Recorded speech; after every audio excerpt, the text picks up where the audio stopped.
So good afternoon. It is Wednesday, June 4th. The time is 12:02, and the meeting is the meeting of the Athens City Planning Commission, and I'll call that to order. As a point of information for people here as well as people out in the audience on television or on their computers, we are moving our meeting back to noon, and so it'll be from today forward at 12 o'clock here in council chambers. We have a quorum present today. There are 3 of the 5 commissioners here, and so we'll proceed with our agenda. Before we do that, I want to say that and I wish I'd have had a little bit more time to say this while Austin was here. Austin Phillips has chose to take a job out of town, and he's leaving town very soon if he hasn't already, and he will no longer be on the Planning Commission. He sent a letter of resignation, and we obviously the community has accepted that. And I just want to say that Austin has been an outstanding commissioner. He was a businessman here in town, and he brought a very good perspective to the commission, and he was very thoughtful with all he did, and the Planning Commission will miss him. So I did want to just say that. So the first item of business on the agenda is the disposition of the May 21st minutes. Has everybody had a chance to look at those ahead of time? Any concerns, comments, or questions about them? No? Well, with that, I'll accept a motion to accept those minutes. I move. I second. Thank you. And with that, all in favor, say aye. Aye. Okay, so it's unanimous. So we have one case on the agenda today. It is case 2505, which is changes to the Title 23 to allow temporary housing shelters in R3 and B3 zones as permitted by accessory use. And we had a long discussion on that at our May meeting, and we asked, we discussed whether or not we should include both B3 and R3, and we generally agreed that that's what we should do, and that it should be an accessory use. And so we are here today to have further discussion and hopefully be in a position where we can vote on sending this to our city council. With that, Ms. Jennings, do you have anything you'd like to add at this point? I'll just add that at the May 21st meeting, we discussed whether or not this use should be listed as an accessory use within the R3 and B3 zones, or whether it should be listed as a conditional use. Mr. Riggs, who's not present today at today's meeting, he relocated the proposed use of the temporary emergency housing shelter from accessory use to conditional uses within the R3 and B3 zone. So that means that any application for this type of use will have to go to the BZA for review and approval, which does include a public hearing and public notification. And then also the language does still include that the service safety director will review and approve these applications as well. And there is an inclusion of language that the use will be reapproved every year by the service safety director. So I just wanted to review those details for you all today so that you can hopefully make a clear decision on the case. Yeah, I think we had some discussion about whether it was approved or if it had to go back to the Zoning Board of Appeals, and there was discussion that if it had to go back to the Zoning Board of Appeals, that should be it should be approved for a longer period. Mm-hmm. But in the end, we decided that it should be with the Safety Service Director. Yeah. Okay. Any comments here from the commissioners? It's only a grammar question, and I know the law director always looks at these before it comes, but it's on the last page, so page 2 of 2. And I paused over it both times when I read it. It's the final line. Temporary housing shelter accessory use shall only be allowed in an R3 residential and a B3. And I wonder if it should be and or. I mean, it's a very slight technicality, but it could. I almost wonder if we don't need that sentence at all, because the location that it's in the code is 23.04.03, which is R3. And then the other location is 23.04.07, B3. So, like, it's almost implied by being in those sections that we're talking about those particular zones. So you could take the final sentence out of both of those sections, you perhaps. could strike that sentence. Okay. It is duplicative language. Yeah. Yeah. Oh, okay. I have a comment or a question, a point of discussion, I guess, for the commission. So by making that adjustment that we made, now temporary housing shelters could be a principal use on a parcel in these two locations, as opposed to an accessory use, because it's conditional, so it's still going to the BZA, but it could be a principal use. And so the implication there is you could have a vacant parcel, and you could put this on the vacant parcel as the principal use under assuming they got the conditional use permit from the BZA. Now that said, there's a caveat with that. And it talks about the sink and toilet within 200 feet. So it's almost, that is, committed to the thing. So it's almost like it's very unlikely that it would be a principal use. It probably will be, accessory. But you could have a situation where you had two parcels side by side. One is vacant. The other one is got a building on it. That building is owned by the same owner, and that's the toilet and sink that is being used to support the vacant parcel next door. And so it's a minor thing, and I really don't think it's the bigger risk would be if we didn't have that extra requirement on there about the sanitation facility, so that you just had this random vacant parcel somewhere and someone stuck a tent on it and it would be allowed. I think that this kind of keeps that from happening, but that is a consideration. I mean, I think as we.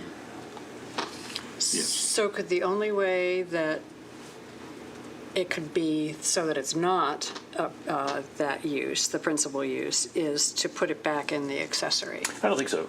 I think it can be an accessory use. If I'm not understanding it, it could be either. Right? I think there could be language, and I want to talk with Lisa Eliason about this. If you could add language to the listed use requiring it to be accessory to another principal use that provides those sanitation services. So then that would help avert the situation, maybe? I don't know that it's a problem. Honestly, I don't know that it's a problem. I think now the way that it's written, it could be principal, it could be accessory as well. The way that it's written, and then that 200-foot requirement would make it unlikely to be principal, but it could potentially happen. Could, using your example of two parcels, one that had some development on it that had restroom facilities and sink facilities, and a second one that was vacant, could they be two different owners with an agreement from the owner that has the developed portions? In my mind, would that be a concern?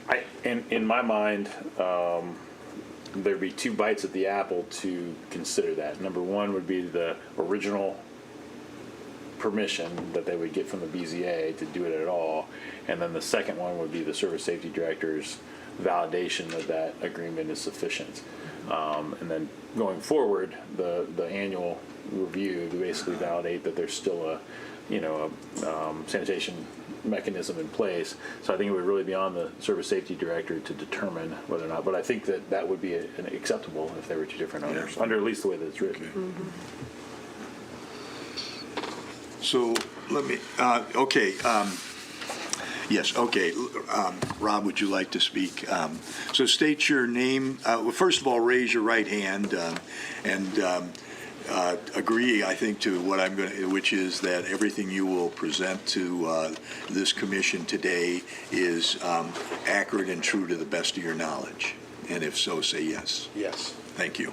Okay, now state your name and address, and let's move. I'm Rob Delich, live here in the city on 124 Morris Avenue, also chair of the Board of Zoning Appeals. I think what I'm going to say first here, at least, is just as a resident observing what's being said here, is the one thing I was thinking of is the other possibility is there may not be a, quote, primary structure. This could be an accessory use if there's a toilet, like a restroom facility, and just a restroom facility would meet this requirement too, I think. That's something I don't think I've heard mentioned, just to make sure that's clear. It seems to me, at least, like having a restroom, you don't have to have any other primary use on the property that would meet the requirement. My one question, though, is it sounds like it's inferred saying toilet means plumbed facility and not a porta potty and a sink that, an outdoor sink that doesn't have plumbing. Or is that something that's intended to, I'm not sure what the answer is. The toilet seems to imply plumbed to me, but I'm not sure if it is by definition here or not. So that's just something else to think about. Is that intended? Is it intended that it could be a non-plumbed, a temporary facility that doesn't have plumbing, that could be a receptacle receiving that water and sewer?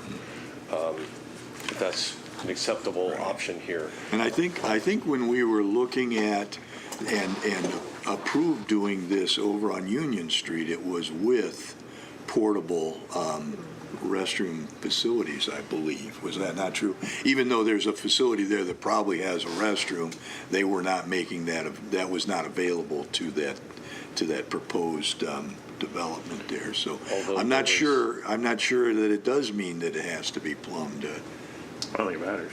Yeah. Yeah, I mean, as long as you got a sink and a toilet, I mean, you could have like a temporary one, like one of those towed-in trailers. That was a Similar to what the university does Yeah. for a tailgate park or tailgate park with their football games, I guess. And then as the chair of the Board of Zoning Appeals, we did discuss the idea that there would be some kind of guidance helping the BZA make this decision as to if the conditional use makes sense. Otherwise, it's just an opinion of the board, and we have this that happens currently with short-term rentals that are non-owner occupied in some of the street corridors in the city, where it's allowed as a conditional use, but it's the board's opinion. We're not giving any real guidance as to how we're making that decision. So it's a little vague, and it makes it difficult for the board, I think, to make a good decision. We have to sort of weigh what the current landscape is, if there seems to be detriment to neighboring properties or not, and those kind of things, but there's nothing explicit like that that we're required to consider in our decision, which is strange. It makes it difficult, I think. And if we're doing the same thing here, we may have that difficulty as well. So. quick question on that. If I can. Sure. I think, so my response to that, Rob, would be like when the BZA, say for instance, I'm just reading on the R3 here, another conditional permitted use is funeral homes and mortuaries. And it just says funeral homes and mortuaries is a conditionally permitted use. What guidance does the code carry with that regard that you would use to make a decision as to whether or not a funeral home would be appropriate in R3? Well, we don't have to follow those 6 questions we normally have for a variance, which is what normally guides us. So then I think it might be the same thing. It's an opinion of the board, Yeah. and I think each individual would weigh what they feel are the important factors. Yeah. So if that's okay here, the board is a little frustrated by that because it means it seems like an arbitrary decision in some respects. We're trying to do a good job with that, but it's not easy. So I don't know if there is any way to include any kind of factors that should be considered in this. Yeah, I think in my observation of how we've traditionally done the BZA, it's basically been a check on particular uses and zoning that for conditionally permitted uses, so that it's not just automatically administratively approved. like so there's a public forum basically for certain conditional uses, but you're right, there isn't necessarily guidance for any of those, and then, you know, you get the, it's not like a zoning change. People come and they have a public forum to do it, and this is another mechanism to provide a public forum for, in most cases, opponents of a use to come and, you know, get to have a say before the decision's finally made. And you're right, we do put a lot on the BZA to Yeah, do that. so I guess if there isn't, it's not a deal breaker, I think, but, so. If Do you there think was that's a wider issue for all conditional permitted uses? Not just this particular one? Yeah, we don't see too many except for the short-term rentals. Okay. That's the only ones I can think of offhand that we've dealt with since I've been on the board for several years now. But, thanks. Well, thank you. Yes, Can I Ms. share my Jennings, thoughts on that Okay. conversation? please do. So I have two different points. The first one, when we don't provide guidelines on conditional permitted uses, it does allow for flexibility in the BZA's reviewing of these proposed uses within like market conditions at the time of filing, and then also the individual subject property.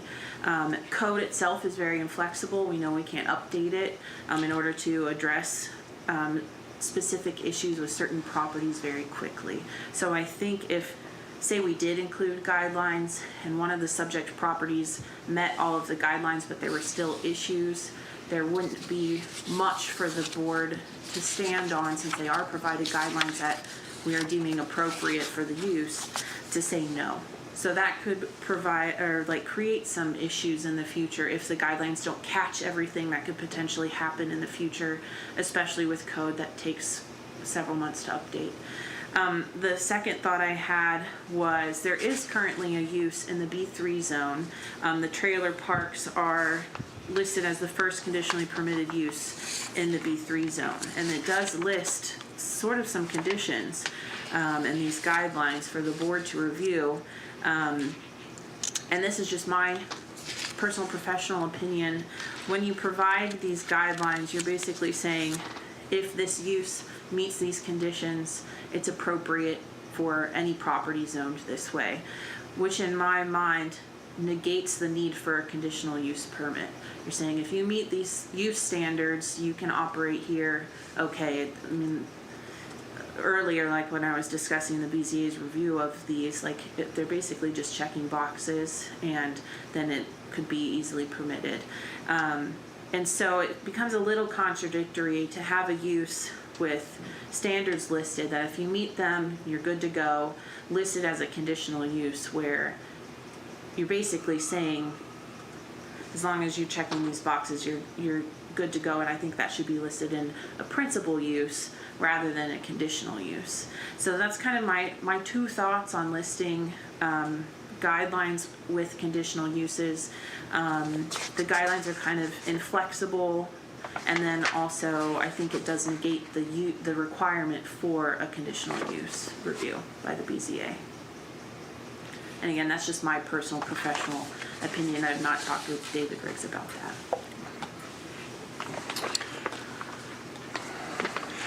So let me ask this question then, for being a bit naive about this. Let's assume as a board we approve this and forward it on to City Council, and City Council approves it, and I'm assuming they can make some adjustments, and it doesn't have to come back here, but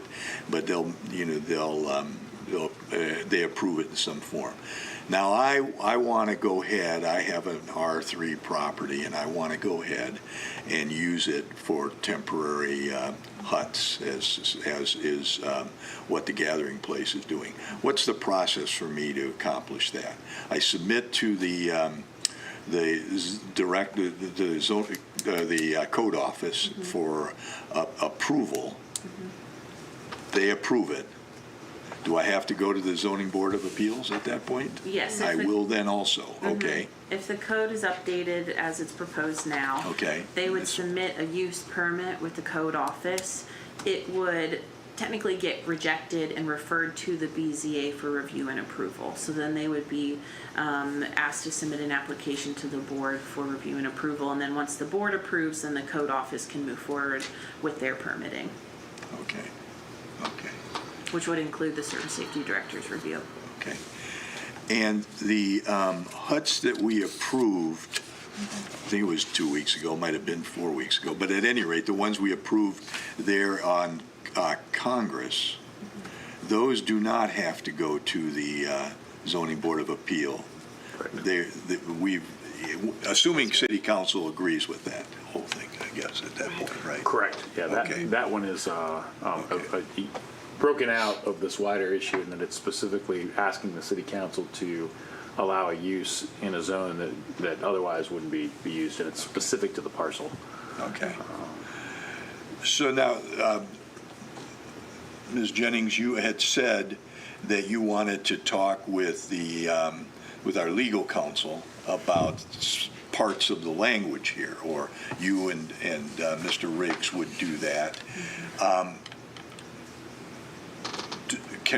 We can approve this today with the understanding that there may be some adjustment in the language, and assuming that there is no significant change in terms of what is going to go forward, it would not need to come back here. Is that correct? That's my understanding, yes. that- And my okay.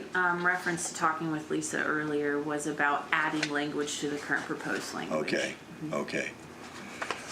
Now, are we going to, I guess what I'm doing is getting ready to ask if there's a motion to approve this. And what I want to know is there are several sentences we are taking out on this at this point now? I think we should take out the last sentence because it's redundant. On 2.2? Yeah, on 2.2 and 4.4. Okay. So the one in the general business zone and one in the R3 zone. Okay. Do we need to, we don't need to, we can just say we're taking it out, or do we need to approve this? Well, I think what we would do, sir, would be to seek a motion, and then the motion could include the amendment of striking that last sentence. Okay. Okay. Is there any other discussion that we want to have about this? Are our commissioners here, the few that we have here today, is everybody comfortable with this? I certainly am comfortable with it and think it's needed, so. Comfortable pending the law director's Sure. final check on this and discussion with you about it. So I'd make a motion to approve the language that is added to 23.04.03, item 8, the temporary housing shelters, with the understanding that we are striking the final sentence. Which is it? The temporary From temporary housing shelter. on down, Yep. okay. And then likewise, if we can include in one motion also that we're recommending approval for 23.04.07B3, general business zone, item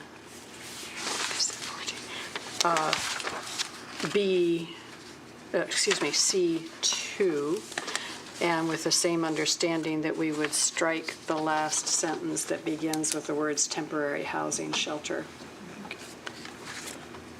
I'll second that motion.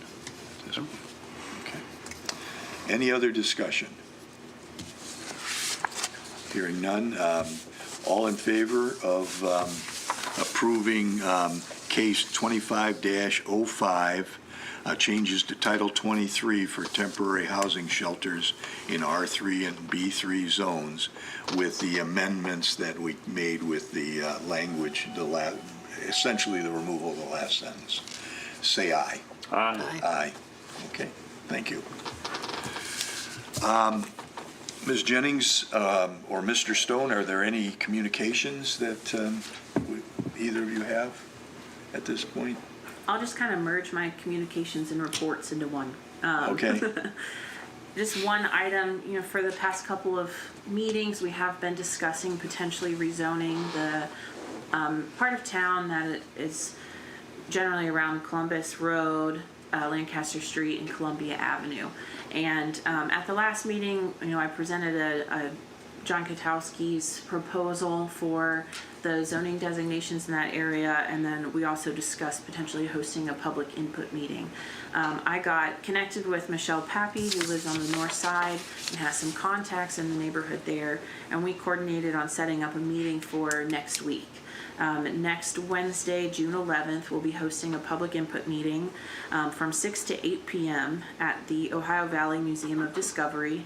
At this meeting, I'll have some different boards printed to help kind of facilitate discussions about kind of the future of this hub for both the west side and north side neighborhoods.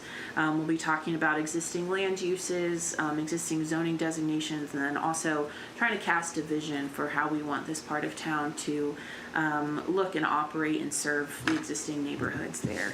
So would love to have you all attend. And if you have any questions about the discussion as well, anyone is welcome to reach out to my office. Email is best, which is listed online. And I provided a printed flyer for the Planning Commission members today to share and distribute, and I have extra copies too for anyone who would like something. That's my only announcement. Have, since we've been talking about this, have you had any input from the community, both positive and negative, would you say? I've received emails from probably a handful of neighbors who had heard about this and have corresponded with them about their concerns. Most of the concerns are related to the increase of B3 zone that we have discussed.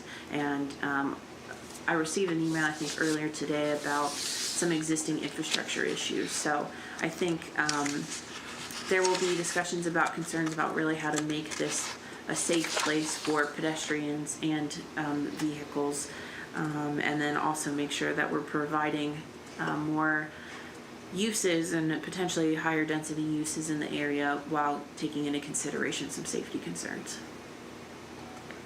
Okay. So, and just in that area, this is just for my own edification. Lancaster Street obviously comes up to the top of the hill and goes right, and then turns left and crosses by Dairy Queen there. Did it kind of just dead end there until they built Columbus Road? No. I assume Columbus Road always there? Or? No, I can speak to that, actually. Okay, great. So the history of this area is Lancaster Street was the road to Lancaster. And it before Columbus Road was built in the mid to late 40s. Okay. So if you were to drive or take your horse and go to Lancaster, you would follow Lancaster Street, and Columbus Road was built and as a highway project. Right. That was that through the area. farmland down in there essentially, or do you have any idea? Yeah, along the river it was. Yeah. Lancaster Street kind of winded down the hill a little less straight than Columbus Road is now. So where it crosses the existing Columbus Road, it goes through where the Dairy Queen used to be. It continued and then wrapped around the hill and kind of inched its way down to the flat area and then persisted. There's some remnants of it, like if you look where the Devil's Kettle brewery is right now, and there's kind of a flat spot that kind of sits up where it is. That was part of the old Lancaster Street. It continues behind where the Sunset Motel is. There's kind of a right-of-way through there. That was Lancaster Street. Door Lane was back in the day, that was Lancaster Street. So Columbus Road really obliterated it when it came through in the 1946, 48, somewhere in that time frame, and the state of Ohio purchased that land to build Columbus Road. In fact, there was a neighborhood you can kind of see by all those old parcels here. Now I don't know how many of them were developed, but all of those went away when Columbus Road was built. Okay. Thank you, Ms. Jennings, and thank you, Mr. Stone. I appreciate that. Any report? That I assume no report other than that. Okay. So opportunities for citizens to speak. Rob, do you have anything you'd like to speak that we haven't talked about today? No. Okay. Is there any other business or any announcements for the good of the order? One item. Mr. Chair, the mayor is searching for a replacement for Mr. Phillips. We're looking for somebody to appoint to that position. He's had a couple suggestions of the direction to go. He wants preferably a business owner. It has to be an elector, so it has to be somebody that lives in the city limits. If there's interested people, please submit. We're not doing a formal submit resumes or anything, but if there are interested people that would like to do it, they should reach out to City Hall. Okay, and if I think of anybody, I'll let them know that you folks are seeking a replacement, or we're seeking a replacement. So, okay. So then, with that, if there's no other business or any other announcements, then our next meeting will be June 18th at noon back here in the Chamber Council room. We're adjourned.